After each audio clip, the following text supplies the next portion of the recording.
Hi, I'm Jenny from the plot, and this is my allotment. Welcome to my lady garden. I'm still Jenny from the block. Used to have a little, now I have a lot. No matter where I go, I know where I came from. Southside Bronx. So today I'm going to have a go at doing the job that I've been putting off.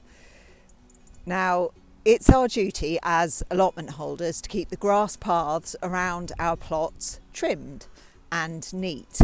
And for this purpose, we bought a strimmer. Just a cheap one from Argos, battery powered, and I've called it Choppy-McChop-Face. But I'm ashamed to say that I always get my husband to do this job because I am scared. Me and power tools, we don't really get on. But there comes a time in every woman's life where she has to get over her fears and, in the words of Shia LaBeouf, just do it! So today's the day. Wish me luck. Oh, and on another note, it was only when we bought this that I realised that strimmer is short for string trimmer, because the what actually cuts your grass is this little string, and I just, that doesn't work in my head. I don't understand how. Whose idea was this? I know what we'll cut the grass with: a bit of string. I mean, I know it works. I've seen it in action, but it's really weird, right? Right, I've got to stop procrastinating and get on with it.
Okay, I have to say, it's easier than I thought, but I still don't think I'm doing a very good job of it. I seem to be creating some rather unusual patterns in the actual soil, and I mean, I look like the Jolly Green Giant. This is surely not the correct way to strim. I'm going to plough on for a bit.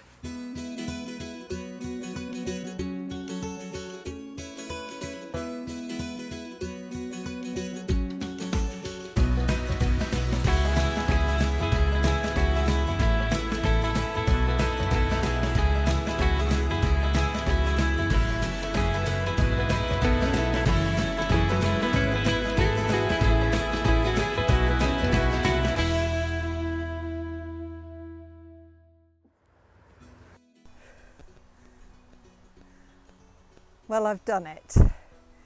Is it completely even? No. Are there a few gouge marks in the earth? Yes. But I've done it, and I did it myself, and I'm sure if I practice, I'll get better at it. Now, the paths are covered with grass clippings, and Welsh Brian says that those are fantastic for your compost heap because they really help to heat things up. So I'm going to gather those with my teeny tiny rake, and I'll see you at the compost heap.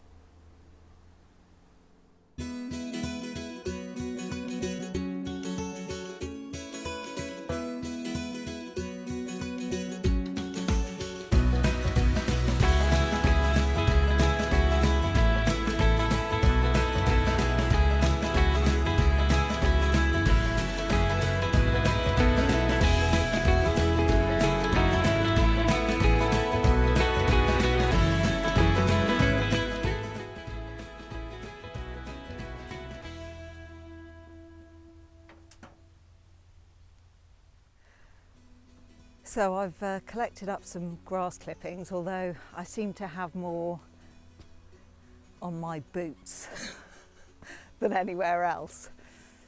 Is that meant to happen? Let me know in the comments. So we're at the compost heap. Now compost is a whole thing, like it's a whole subculture. It's possible to get really, really obsessed with it and very, very technical, and it all gets very complicated. But that's for the advanced class. This is basics for beginners class. So yeah, I've tried to keep it simple because obviously it's my first time doing this, and yeah, I don't want to be thinking about too many different rules. So the things I did try to stick to were, I built my compost pile as big as I could, because a bigger pile gets hotter than a smaller pile. I left it open at the bottom so the worms can get in. In fact, I've just found a wee worm on the cover.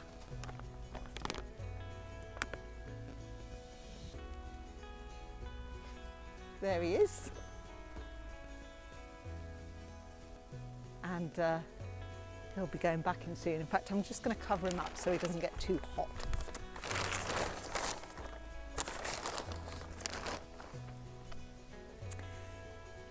Then, what else did I do? I lined my compost bin. Now, there's a lot of debate about whether or not you should line your bin at all. Some people line it with plastic, some people line it with cardboard, some people obviously don't line it. I lined mine with weed fabric. If it doesn't work, I'll try something else next time. But I did that to block out the light so things don't grow in my compost pile, and because it's permeable, to let some air into the compost heap, which apparently it needs. Then when it comes to building your compost pile, you have to layer it with green materials and brown materials. Now, green materials are high in nitrogen, and they tend to be green and damp. So plants that have finished, that you've cleared a bed, vegetable peelings, weeds, that's another controversial thing. I've put all my weeds in here. I could be storing up trouble for myself. Grass clippings. So let's put the grass clippings in.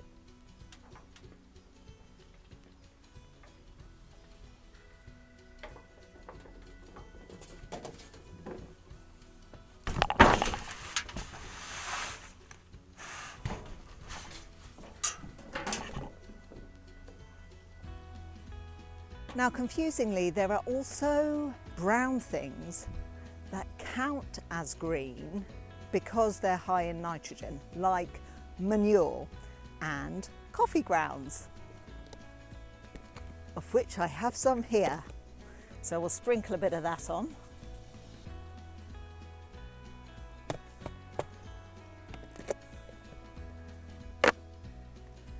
Now, you layer your green materials with brown materials. brown materials are high in carbon. I say that with a question mark because I'm not entirely sure. And they tend to be brown and drier, so things like twigs, autumn leaves, wood chip. I don't have any of that, so I use quite a lot of plain brown cardboard and newspaper, which I spend ages ripping up at home. So I'm going to go and get that now. So here's the cardboard and the newspaper. And we'll just try and spread it on in a layer.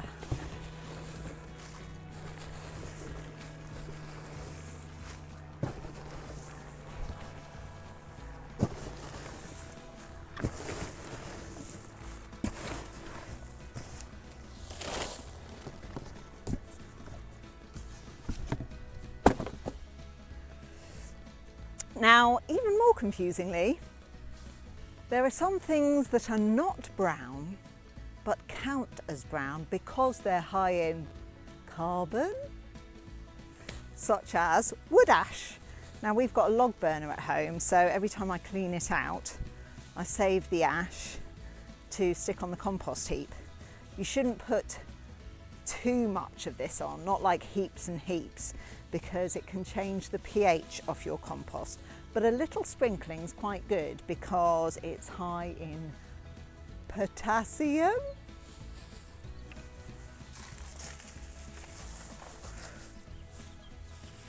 There we go. Now, the other thing some people add to their compost is wee-wee. But apparently it has to be man wee-wee, not lady wee-wee, because hormones. Isn't it always? Anyway, I can't manage that. But what I am going to add is the rest of my nettle feed, because I don't need it anymore, and I'm going to make a fresh batch next year, and it will be very high in nitrogen and hopefully get my compost going a little bit. You have to keep your compost damp but not completely soaking wet. Oh God, here we go. Oh. Right, let's just do this.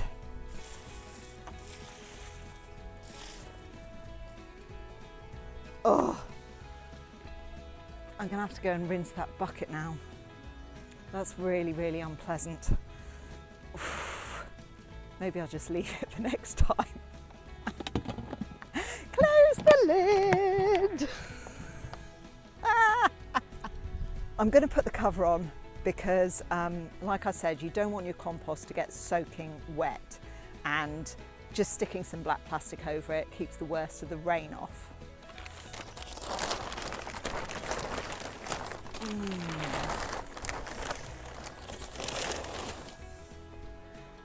Stick a couple of planks on to hold it down.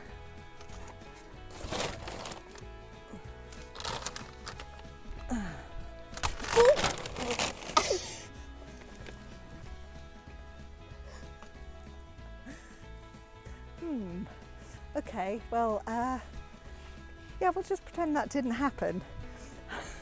I've got the front of it tied on with string because I didn't have any like cable ties, and the string's just broken, and it's because I have to lean on it to get right to the back. We'll leave that for next time as well.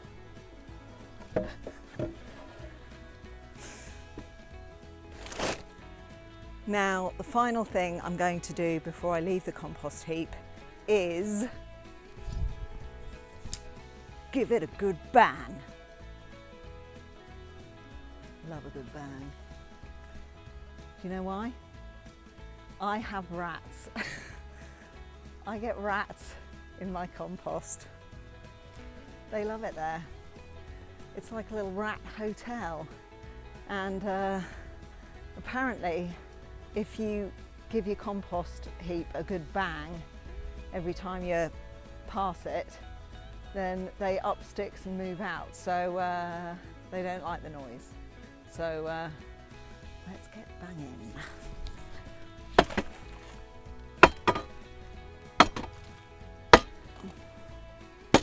I've definitely seen one in that corner.